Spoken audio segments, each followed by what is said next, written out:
They called me dead weight, so I gave them the mortgage bill and moved to Florida. I was folding towels in the kitchen when I heard them. Their voices were hushed, but I'd lived long enough to know when people were trying not to be heard. "You need to say something," Clara whispered, her tone tight with impatience. "Your mother can't live with us forever. She's not helping, she just takes up space." "She raised you," Michael mumbled. "That's not the point," she snapped. "We've got bills, stress, and she just sits there all day. She's dead weight." I froze. The towel in my hand slipped onto the counter. "Dead weight." "I heard you," I said softly, stepping into the doorway. Clara flinched. Michael turned, eyes wide. Mom?" "That's not what she meant," he stammered. "It is," I said. "You just didn't think I'd be listening." They said nothing. I walked back into the kitchen, folded the last towel with shaking hands and placed it on the stack. My heart beat steady, slow, but strong. I had lived through far worse than words, but still, some words stayed. That night at dinner, I spilled a bowl of soup. My hand trembled, arthritis had been cruel lately, and the bowl slipped just as I set it down. "Seriously?" Clara hissed. Hot broth soaked the tablecloth, dripped onto her lap. "I'm sorry," I murmured, reaching for a napkin. Before I could move, she slapped my hand away, hard, then slapped my face. It wasn't the sting that hurt, it was the silence that followed. Michael just stood there. He didn't yell, didn't ask her what she thought she was doing. He just looked at me, then looked away. It was in that moment I realized he wouldn't defend me, not even against this. Then came the sound of a door opening. "Mom?" Anne's voice, my daughter, my youngest, the one I hadn't seen in over a year. She stood at the threshold, suitcase still in hand, face stunned. She had just come from signing her divorce papers. I knew this because she had called me 3 days ago, crying so hard she couldn't breathe. She saw my red cheek, the spilled soup, the way I was holding myself together with nothing but shame. Then she saw Clara. And she didn't hesitate. The slap echoed. Clara staggered back, stunned. "You touch my mother again and I will break both your hands," Han said through clenched teeth. Michael jumped up. "What the hell, Han? You don't live here." "You don't get to come in here and act like some hero." Anne turned, slowly. "You let your wife hit Mom and said nothing. You let her call Mom a burden and just stood there like a coward." "She's not helping us," he snapped. "She just takes up space, just like you, a divorced parasite who ran back to her mother the second life got hard." Anne recoiled like he'd hit her too. "You're just like her," he spat. "Both of you, useless." That's when I stepped between them. "Enough," I said. They both froze. I looked at Anne. "You're not useless." Then I turned to Michael. "And you're not my son anymore." His mouth opened. Nothing came out. I walked away, sat in my chair by the window, the one they all said I stared out of like a ghost. But I wasn't a ghost. I was very much alive. And I was done. There was a time I believed that giving would guarantee love, that the more you gave, the more you'd be cherished. I believed that loyalty, when paid forward in silence, would one day echo back in warmth. I was wrong. I sold my house to help Michael buy his. It was a small brick home I had lived in since he was 9.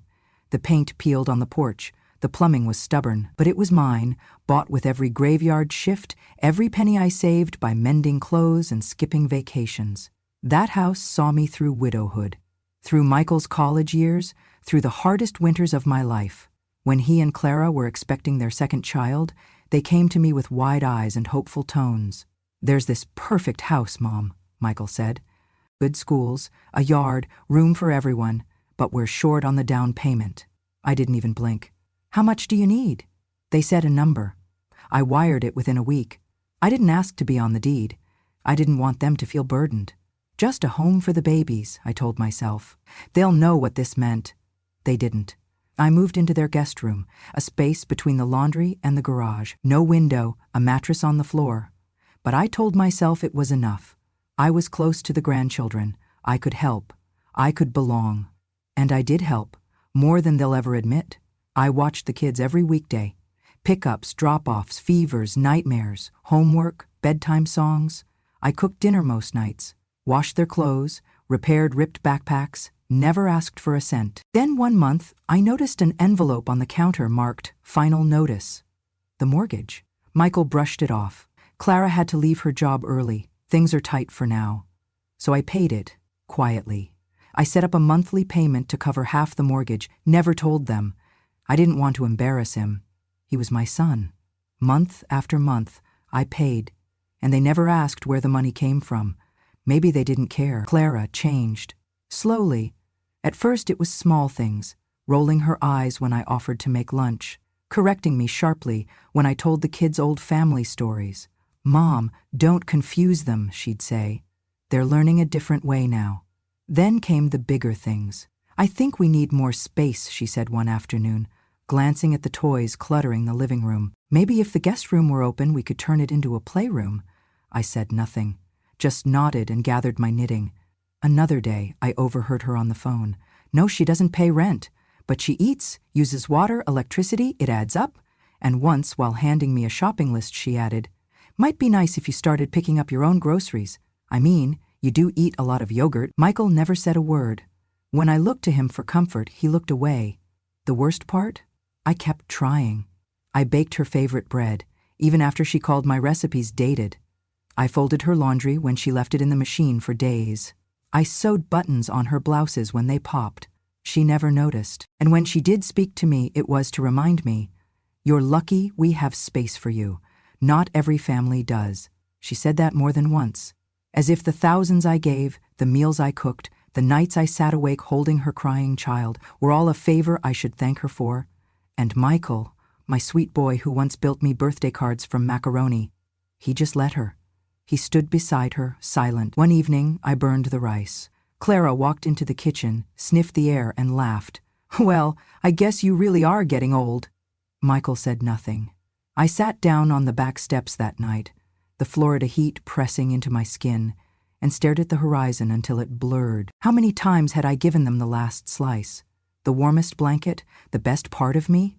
I thought of the house I gave up, the porch swing, the daffodils, my name, carved into the beam inside the pantry right beside Michael's in messy fourth-grade letters. Gone. Given away. Still, I stayed. Because mothers stay. Even when they're treated like furniture, even when their kindness is repaid with contempt, even when their name is no longer spoken with reverence but as an inconvenience. But something had shifted in me the day Clara slapped my hand away from the soup. The moment her fingers met my face. The second, Michael didn't move. That shift turned into resolve. And that resolve would lead me to do something I never thought I had the strength to do. I called the bank on a Tuesday morning. It wasn't dramatic. I didn't cry. I didn't even raise my voice. I simply confirmed what I already knew, that my name was still listed as the payee on the monthly mortgage, even though I wasn't on the deed. They pulled up the file. The woman on the other end was polite, too polite, the way people are when they're reading numbers that don't make sense. "Yes, Mrs. Harper, it looks like you've been making the partial payments since July, and also an additional lump sum last December." "That's correct," I said. "And would you like to continue these payments?" "No," I said. "I'd like to stop today." Silence. "I'd also like the remaining balance, all future communications, and every financial document going forward, redirected to the homeowners, Michael and Clara Harper." She paused. "Of course, I can finalize that request today." "Please do," I said, "and email me a copy of the confirmation." I hung up, opened my laptop, and printed the letter the bank sent just 2 hours later.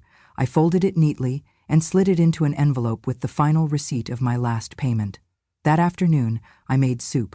Lentil, Michael's favorite once upon a time. I baked bread. I set the table. I placed 3 plates out, and in the center of the table, I laid the envelope beside the salt shaker. When they arrived home, I greeted them like nothing had changed. Clara walked in first, pulling off her heels and dropping them on the floor, as usual. Michael followed, his phone still pressed to his ear. Dinner was quiet, the clink of cutlery, the ticking wall clock.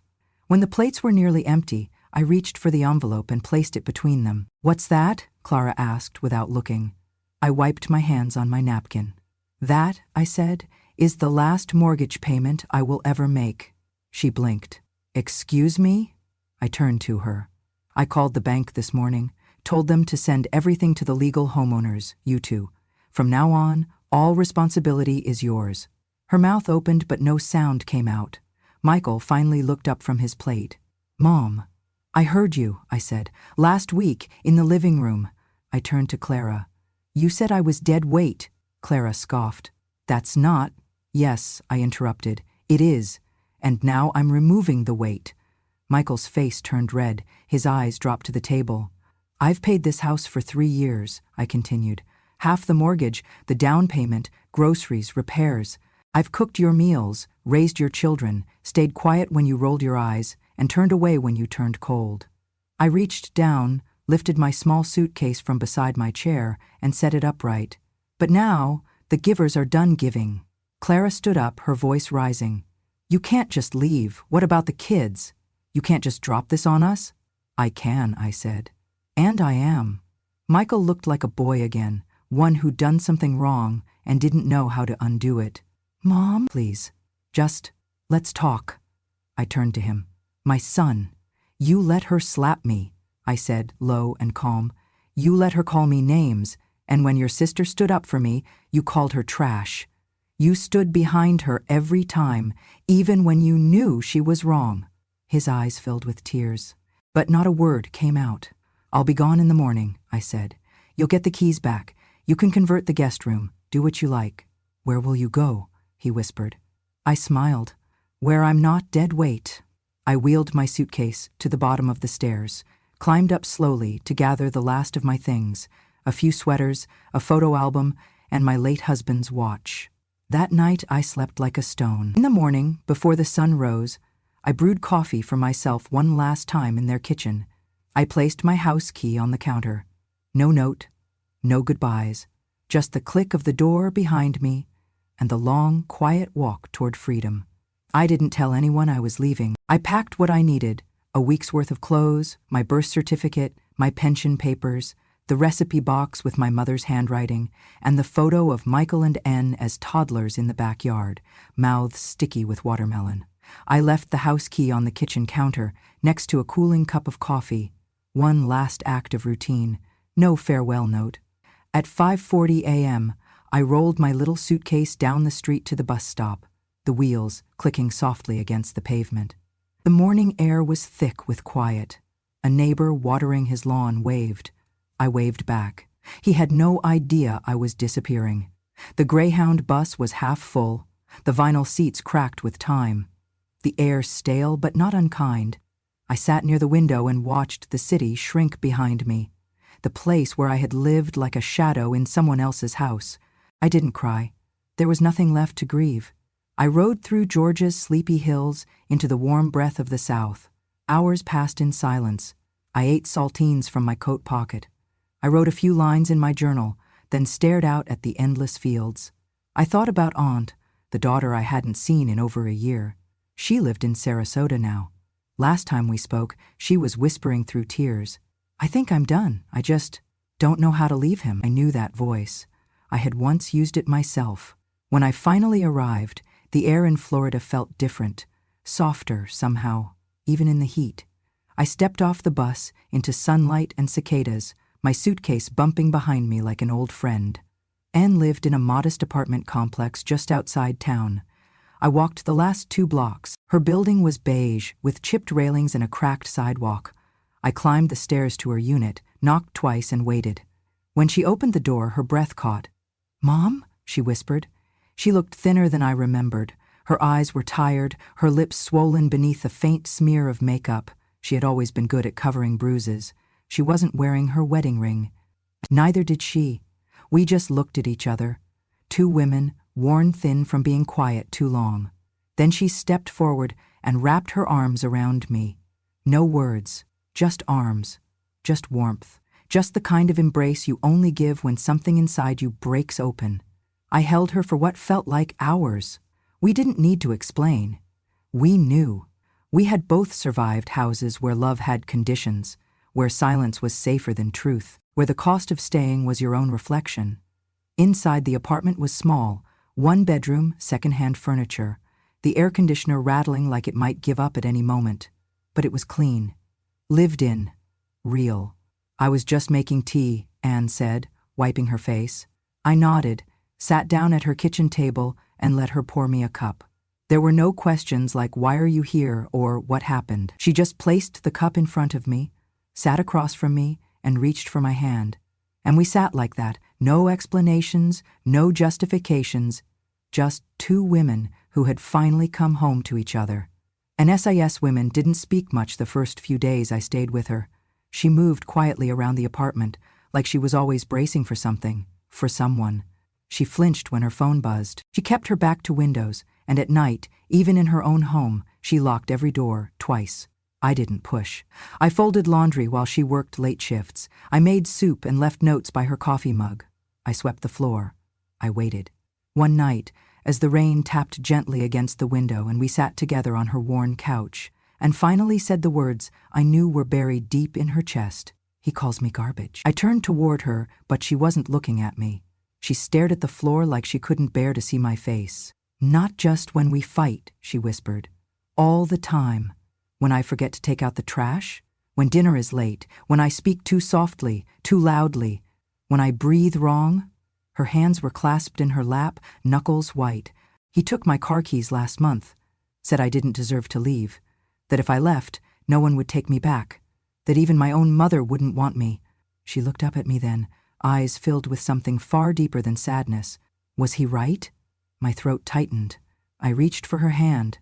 It was cold, trembling, so different from the small fingers I used to braid hair for before school. "He's wrong," I said firmly. "He was always wrong." Her lip quivered. She tried to speak, then broke down instead. She sobbed into my lap like a child again, and I stroked her hair like I had when she was 5 and afraid of thunder. That night, she told me everything. How the bruises weren't always from falling, how he checked her phone every night, how he once made her kneel on the bathroom floor for an hour because she bought the wrong kind of milk, how she stopped laughing 2 years ago and hadn't noticed until now. I didn't cry. I just held her, and when her tears dried, I said softly, "If you can't leave yet, I'll take you. I'll carry you out myself if I have to." She didn't respond, just leaned into my shoulder. We spent the next few weeks slowly untangling her life. She started saving her paychecks in a hidden envelope. I helped her make a list of what she'd need to take. We practiced what she'd say, who she could call, where she could go. But fear is a stubborn guest. It clings. "I don't want to start over," she whispered one morning. "I'm 39. I'm tired. What if I fail?" I took her hands in mine. "You're not starting over," I said. "You're picking up where someone else tried to end you." And then something shifted. She began to walk straighter. She smiled, not often, but when she did, it wasn't forced. She stopped checking the window every hour. Then, one Sunday afternoon, she stood in the doorway, holding a thick envelope with trembling hands. "Divorce papers," she said. I signed them. My breath caught. "Are you sure?" I asked gently. She nodded. "It's time." I rose from my chair, walked over, and wrapped my arms around her. "You saved me," she whispered. "No," I said. "We saved each other, because in her freedom, I found mine too." We found the apartment by accident. It was a small place on the edge of town, tucked above a seafood market and one street over from the beach. The paint was chipped, the plumbing temperamental, but the windows caught the sunrise like they were built to remember beauty. Anne stood in the doorway with the lease in her hand, eyes shining. "Can we really do this?" she asked, almost afraid to hope. "We already are," I said. We moved in a week later with only what we needed: a few bags of clothes, a kettle, 2 folding chairs, and a second-hand sofa that smelled faintly of cinnamon. We didn't bring the past with us, just the parts of ourselves we were still learning to love. Our days settled into rhythm. Anne sold handmade jewelry online, something she'd once done as a hobby in college. I helped with the shipping and packaging, learning the little codes and tools she used. We set up a small corner of the living room with boxes, twine, and tissue paper. Every sale felt like a small victory, a piece of her independence, delivered. I started baking again. Just small batches: oatmeal cookies, banana bread, butter rolls. We posted a few photos, and within weeks we were taking local orders from neighbors and tourists. They called it Mother and Daughter Goods. The name stuck. We didn't make much, but we didn't need much. Each morning I rose with the light, brewed strong tea, and sat by the open window with my journal. I wrote not to remember, but to release.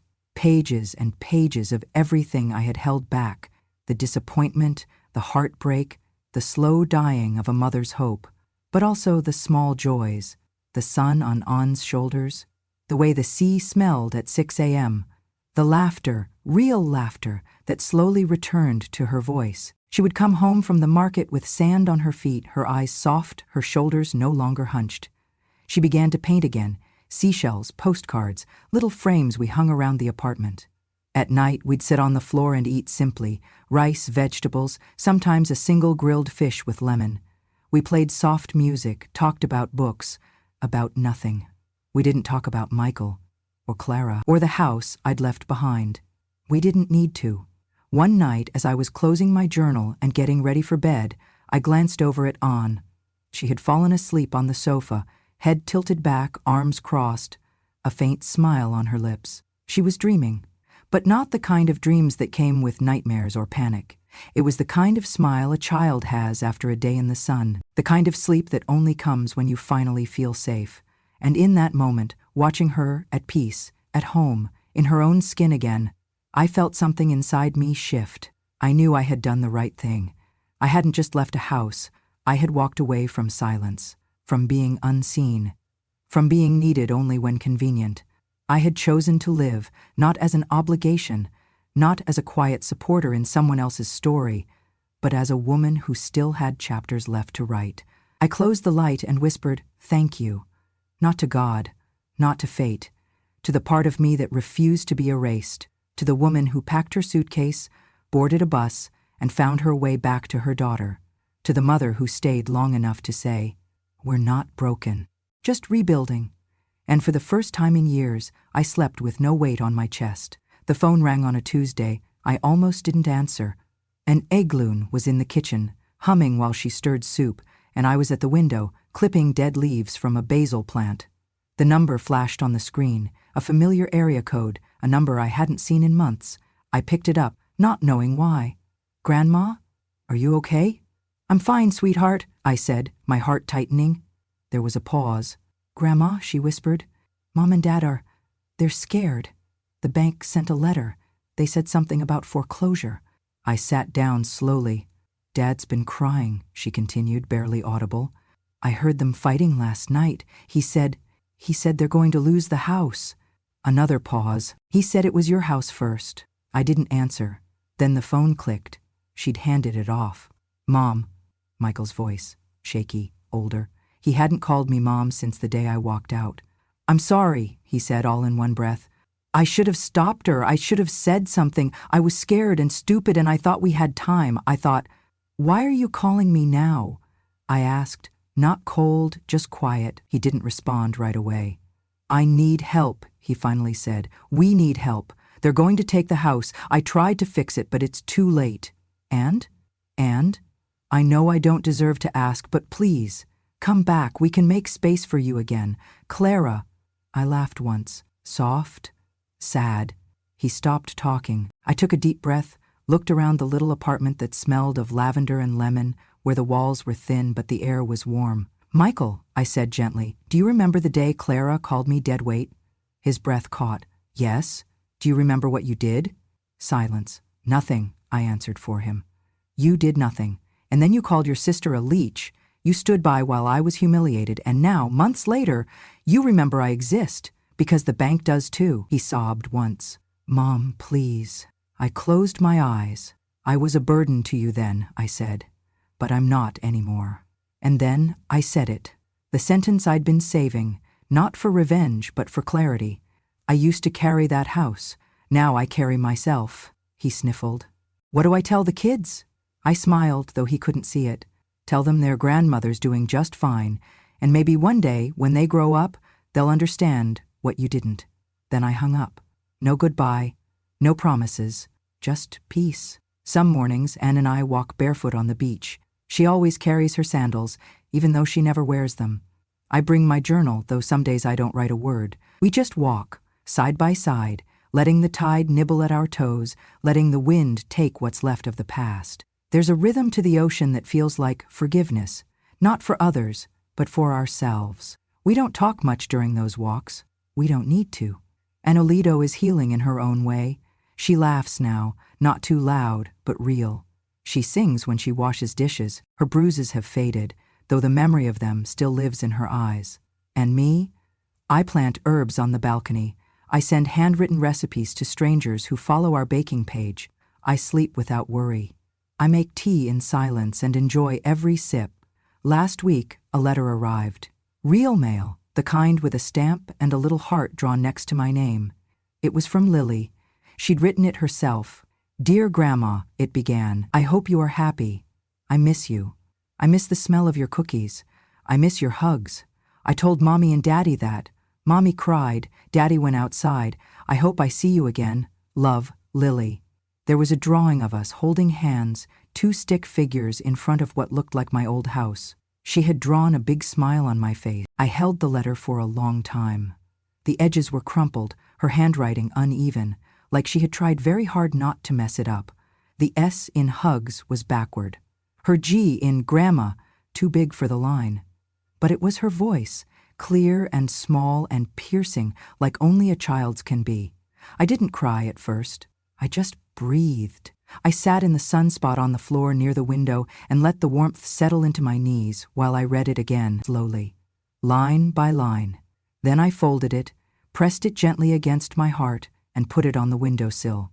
But later that night, when the apartment was quiet and Anne was asleep, curled in her blanket, breath soft and steady, I read it one more time. And I cried. Not out of sorrow, but release. Tears came for everything I had kept inside for too long, for every time I had bit my tongue, for the look on Michael's face when he didn't defend me, for the silence I had mistaken as strength. I cried for Lily too, because children always carry the weight of what adults refuse to fix, but I didn't regret leaving. And that's the difference between grief and guilt. Grief says, I miss what I loved. Guilt says, I should have stayed. I had carried both for years. That night, I finally set one down. The next morning, I got up before sunrise. I boiled water, sliced lemons, poured Anne a cup of tea she would find when she woke. Then I sat down at our little kitchen table and wrote back. "Dear Lily," I began, "I miss you too." I told her my cookies still smelled the same, that I had started growing basil and lavender, and sometimes I bake cinnamon bread just for the smell of it. I told her the beach here is soft and quiet, and the seagulls are pushy little things that always want your toast. I didn't mention the house, or her parents. That wasn't her burden to carry. She was just a child, and children deserve to feel wanted, not wedged between grown-up shame and silence. I sealed the envelope and added a little pressed flower inside, a dried violet, an ant I had picked on a walk. I wrote, "To Lily, with love," in my neatest script, even though my hand shook a little. As I placed it in the mailbox, I thought of all the things I'd left behind and all the things I'd reclaimed. My voice, my dignity, my place. So for years I had shrunk myself into corners, quieted my thoughts, convinced myself that being needed was the same as being loved. But it's not. Love doesn't leave bruises. It doesn't call you names in the dark. It doesn't slap your hand away when you spill soup or call you dead weight in the room you paid for. Love stays.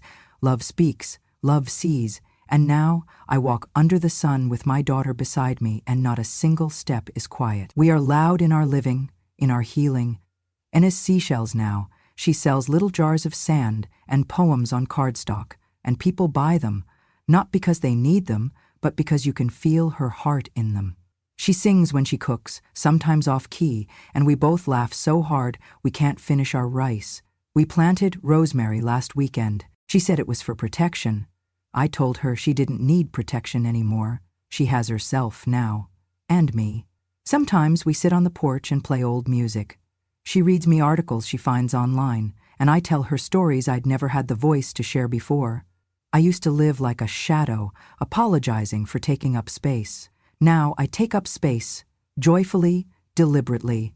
My laughter fills the kitchen. My words take time. My memories matter. Because I matter. I am not a burden. I never was. And if someone says otherwise, that's their weight to carry, not mine. Years passed, and the little apartment by the sea became more than just a refuge. It became a launch pad. And Elisande, I didn't just survive.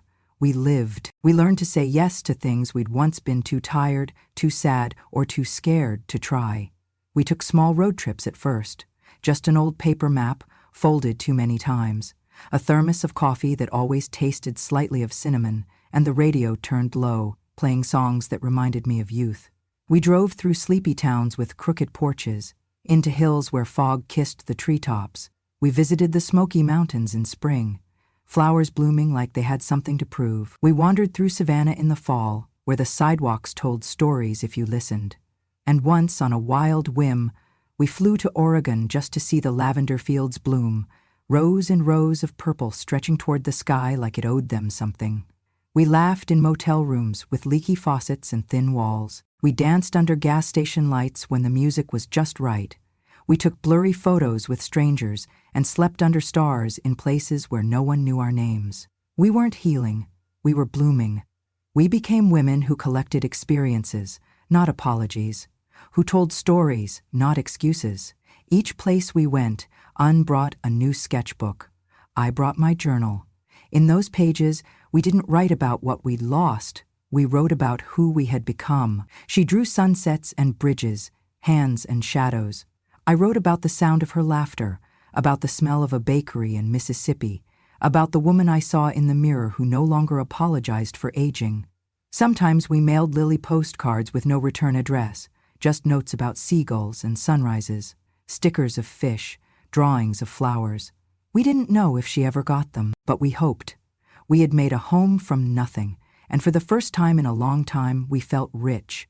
But the past has a way of chasing you, especially when it starts crumbling. One humid afternoon, I was kneading dough for a small batch of honey rolls.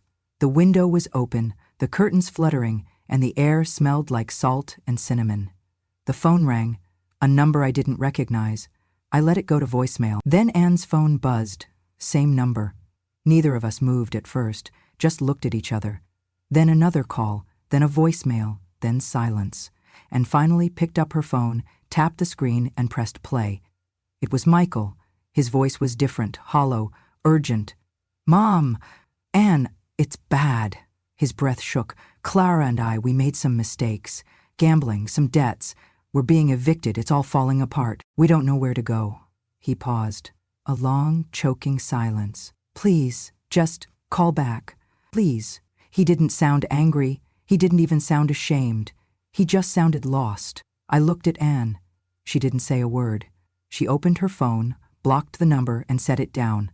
I did the same. There was no rage between us, no glee, no revenge, just a shared stillness, a silence that spoke louder than shouting ever could. We didn't need to talk about it, because the truth was simple. We had given them more than money, more than shelter, more than we should have.